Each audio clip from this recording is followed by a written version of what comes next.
안녕하세요. 100% 수익을 목표로 투자하는 가치 투자자 주준아입니다. 오늘은 가장 어려운 주식의 고점에 대해 함께 공부해 보도록 하겠습니다. 이런 신호가 보이면 주식을 반드시 축소하세요. 대중들은 어느 정도 올라가면 단기적인 고점에 이리저리 옮겨 투자를 합니다. 대중 심리는 집단에서 뒤처지지 않으려고 어쩔 수 없이 집단 행동을 따라하게 됩니다. 대중에 속한 개인의 대중심리라는 무서운 심리 상태에 조종당하게 됩니다. 대중심리로 인해 내 안에 또 다른 내가 대중심리를 추종하게 만듭니다. 처음 시세가 출발하기 시작할 때는 아무 관심도 없지만 어느 정도 상승하고 나면 더 오를 것 같다는 생각과 나만 잘못된 판단을 하고 있다는 생각 때문에 뒤늦게라도 따라가게 됩니다. 먼저 이 기사를 잠시 살펴보도록 하겠습니다. 지금 보고 계시는 이 기사는 올해 1월 기사인데요. 기사의 제목은 탄력받은 미증시 서학개미 더 몰리나? 기사의 내용을 살펴보면 서학개미들은 대형 기술주를 중심으로 해외 종목을 계속해서 사들이고 있다. 최근 1개월간 테슬라 주식 10억 614만 달러를 순매수했다. 엔비디아는 3억 6,340만 달러를 바구니에 담았다. 나스닥 지수를 3배로 추종하는 프로시어스 울트라 프로 QQQ ETF와 애플은 각각 2억 2천만 달러를 넘게 사들였다.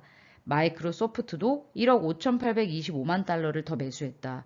업계에서는 이 같은 해외 투자 열풍이 새해에도 이어질 것으로 보고 있다. 국내 증시가 박스권을 지속하는 동안 미국 시장은 지난해 연말부터 나타난 산타 랠리가 이어지는 모습이다. 문남중 대신증권연구원은 올해 미국 증시는 상반기에서 하반기로 갈수록 변동성의 농도가 옅어지면서 안정을 되찾을 것이라며 기준금리 인상 전에는 불확실성이 동반하겠지만 금리 인상 후부터는 하반기부터 안정화되는 경제 성장과 맞물리면서 기회 요인이 될 것이라고 전망했습니다. 당시 기사만 봐도 알 수 있듯이 많은 대중의 힘으로 엄청난 금액을 매수했습니다. 이어서 보고 계시는 이 기사는 5월 8일자 기사입니다. 3배 레버리지 베팅했는데 60% 손실, 늪에 빠진 서학개미. 기사의 내용을 잠시 살펴보면 최근 미국 증시가 연일 급락하자 국내 증시를 떠나 해외 주식에 뛰어든 서학개미들이 울상을 짓고 있다. 서학개미 순매수 1위인 프로시어스 울트라 프로 QQQ ETF에 올 들어 16억 3,102만 달러가 몰렸지만 연초 대비 수익률은 마이너스 59.55%다. 이 상품은 나스닥 100 지수 하루 상승률의 3배만큼의 수익이 나도록 설계됐다. 이 외에도 개별 종목으로 테슬라, 엔비디아, 알파벳, 애플, 마이크로소프트 등 대형 기술주를 대거 매수했지만 모두 두 자릿수에 달하는 마이너스 손실률을 기록하고 있다.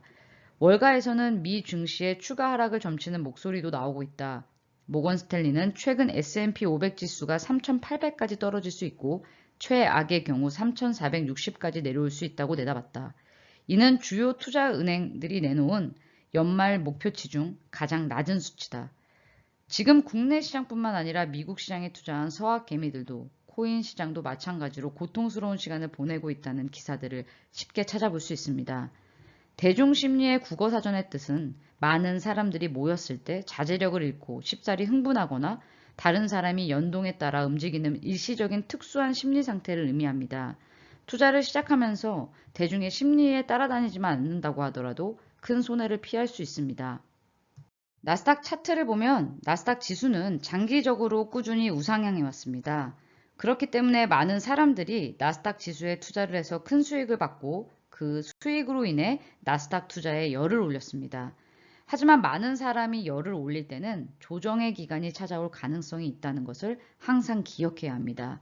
물론 자본시장이 지속 성장하고 나스닥 지수가 장기적으로 우상향하고 있지만 중간중간 보면 위기가 없었던 것은 아닙니다. 2000년 IT 버블 붕괴로 인해 5100포인트였던 나스닥 지수는 1100포인트까지 하락했습니다. 물론 위기를 기회로 삼아 추가 매수했다고 한다면 큰 돈을 벌 수 있었을 것이지만 5000포인트에서 1000포인트까지 떨어지는 동안에 엄청난 고통을 받았을 것입니다. 주식은 기본적으로 단기 변동성에 대한 이해를 하고 리스크 관리와 현금 비중을 지켜나가면서 위기를 기회로 삼아야 하고 단기적인 버블이 형성된 곳에서는 다음 매수 기회를 기다려야 합니다. 그 기회는 반드시 오게 되어 있고 꼭 나스닥이 아니더라도 다른 곳에서 기회를 찾을 수 있습니다. 역사적으로 볼 때 나스닥은 꾸준히 우상향해왔고 위기는 기회였음을 증명해왔습니다.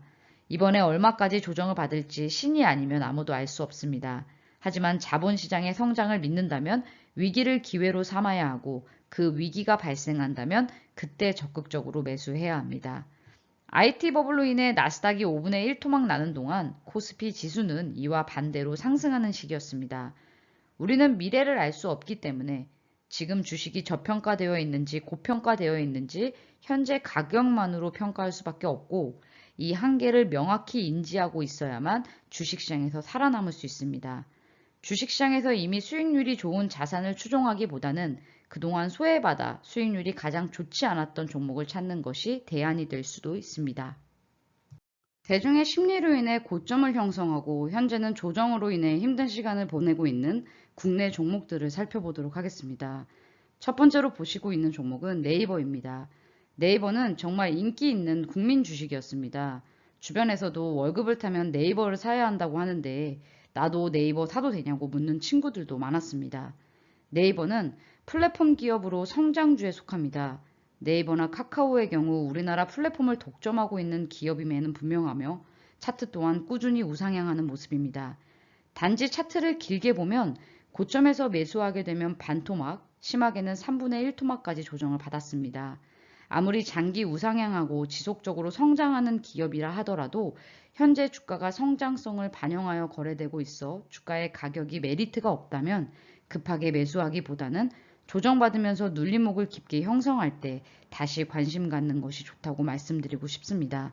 아무리 좋은 종목이라고 해도 대중 심리에 따라 40만 원대의 고점에 매수했다면 현재 너무나도 힘든 시간을 보내고 있을 종목입니다. 2019년 바닥인 10만 원에서 출발해 중간중간 눌림목을 형성했지만 2년 동안 4배 이상 오른 종목입니다. 현재는 언제까지 얼마까지 가격 조정을 받을지 모르지만 시간이 필요해 보입니다. 다음은 셀트리온입니다. 셀트리온 또한 엄청난 종목이었습니다. 셀트리온에 대한 교주가 생겨날 만큼 국민들은 관심이 엄청난 종목이었고 이 한 종목만 갖고 이야기하는 사람들도 정말 많았습니다. 심지어 카페나 미용실 등 대중이 이용하는 시설에 가면 셀트리온의 전 재산을 몰빵했다는 이야기하는 사람들도 많았고 신용까지 대출받아서 떨어지면 더 매수할 거라는 사람들도 많았죠. 일단 대중이 흥분을 하기 시작하면 단기적으로 주가가 많이 올랐다고 인식하는 것이 좋습니다. 그 위치에서 화려한 불꽃놀이를 하며 더 오를 수도 있겠지만 굳이 더 오른다고 하더라도 미리 선취매해 포트폴리오에 담겨져 있는 상황이 아니라면 뒤늦게 따라가지 말아야 합니다.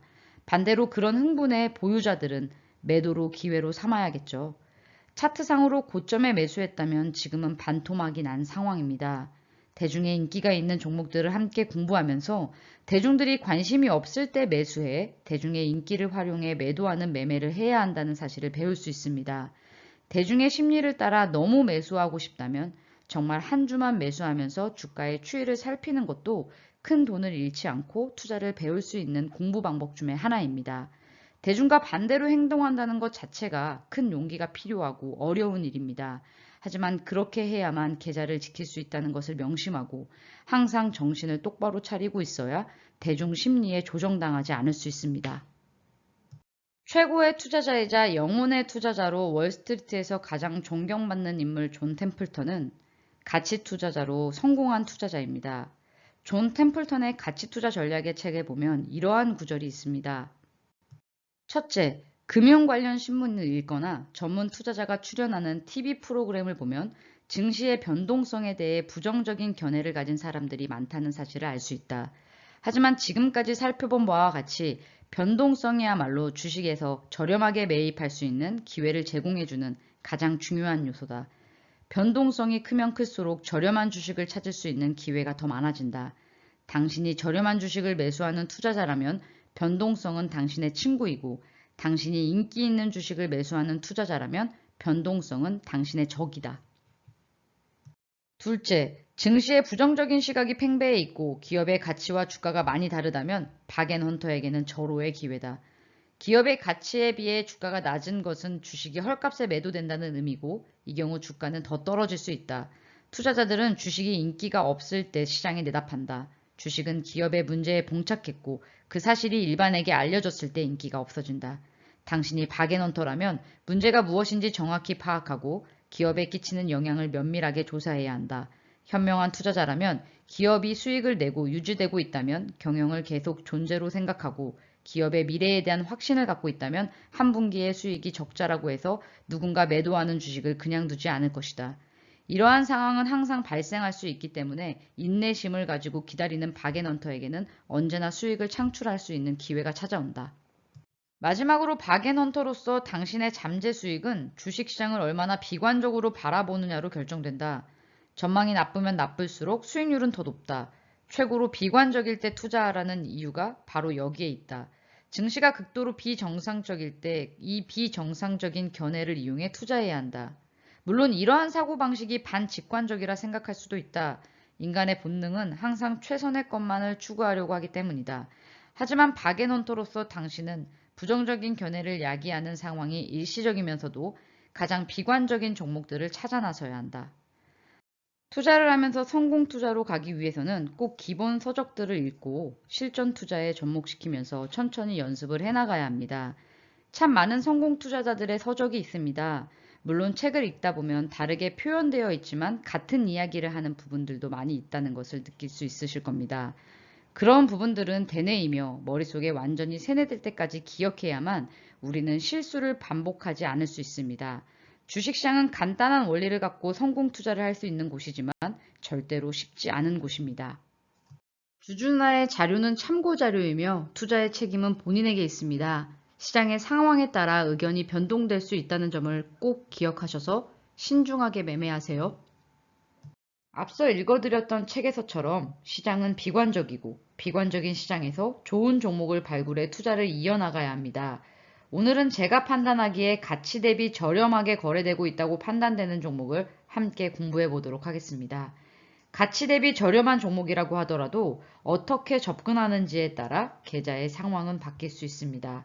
유튜브 자료는 공부에 도움을 드리기 위한 자료일 뿐 추천주가 아님을 꼭 기억하셔서 매매에 참고하세요. 영상이 공부에 도움이 되신다면 구독과 좋아요는 영상을 만드는 힘이 됩니다. 꼭 부탁드려요. 첫 번째로 함께 공부해보고 싶은 종목은 대덕입니다. 대덕은 대덕전자와 Y솔의 지주회사입니다. 대덕전자 주식회사와 인적 분할 후에 지분 관리 및 투자를 목적으로 하는 사업을 영위하고 있습니다. 현재 PCB 부족으로 인해 PCB 업체들의 주가는 고공행진 중입니다. 자회사 대덕전자는 지속 상승하고 있습니다. 또한 자회사 Y솔은 SAW 필터와 RF 모듈 사업을 진행하고 있습니다. 2021년 단기집의 순이익이 적자로 PER은 측정할 수 없고 PBR은 0.5로 저평가 구간에 있습니다.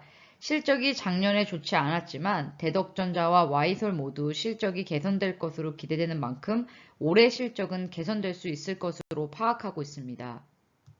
대덕의 월봉 차트를 보면 아주 오랜 기간 주가가 조정받아 왔습니다. 2008년 최저가는 2,400원 수준이고 최근 저점인 6,000원에 대비해서도 전혀 오른 게 없는 상태입니다. 10년 이상 소외받아온 종목입니다. 대덕전자와 인적 분할 후 대덕전자는 고공행진을 하고 있는 것과 다르게 대덕은 제자리 걸음을 하고 있습니다. 일봉으로 살펴보면 한번 상승 시도 후 다시 바닥권으로 주가가 주춤하고 있는 상황입니다. 코리아 서키트, 대덕전자, 심텍, 심텍홀딩스 등 PCB 관련 종목들은 주가가 고공행진을 하고 있는 상황이지만 대덕은 소외받고 있는 상황입니다. 자회사들의 업황이 동시에 좋아지는 시기가 도래하고 있다는 판단이 듭니다. 현재는 바닥 국면에 있기 때문에 조금은 지루한 흐름을 이어나가고 있지만 현재 배당률과 자산 가치 대비해서 저평가 구간에 있습니다. 두 번째로 공부해보고 싶은 종목은 스카이라이프입니다.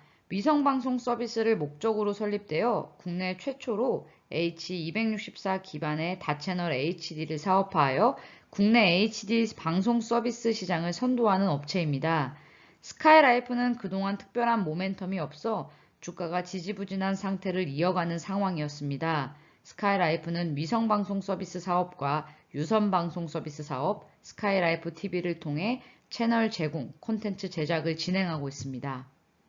작년 기준 PER은 7.38에 PBR은 0.56, 배당 수익률은 3.77%입니다. 스카이라이프는 스카이라이프 TV의 나는 솔로와 강철 부대의 인기와 HCN 자회사 편입으로 인해 가입자가 증가세에 있고 자회사의 성장으로 인해 1분기 영업이익이 257억을 달성해 전년 동기 대비 18.8% 성장하였습니다. 구현모 KT 대표는 KT 스카이라이프는 KT그룹의 미디어 콘텐츠 사업 재편 핵심이라면서 앞으로의 역할이 기대된다고 밝혔습니다. 앞으로 KT가 미디어 콘텐츠 관련 투자를 늘리게 되면 스카이라이프는 수혜를 받을 수 있겠습니다. 스카이라이프의 일봉을 보면 이제 막 바닥에서 상승을 시도하고 있는 모습입니다. 오늘 시장이 크게 어지러운 상황에서도 큰 흔들림 없이 9,000원을 지켜주는 모습이 상당히 강한 모습으로 보입니다.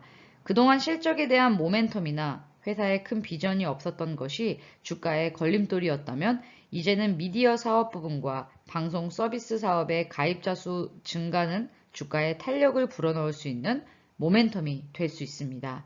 그동안 소외받아와 주가가 저평가되어 있는 만큼 앞으로 회사의 성장으로 주주들과 함께 성장하는 기회가 되길 바랍니다. 그럼 오늘도 좋은 저녁 되시고요. 주주난 여기서 이만. 안녕.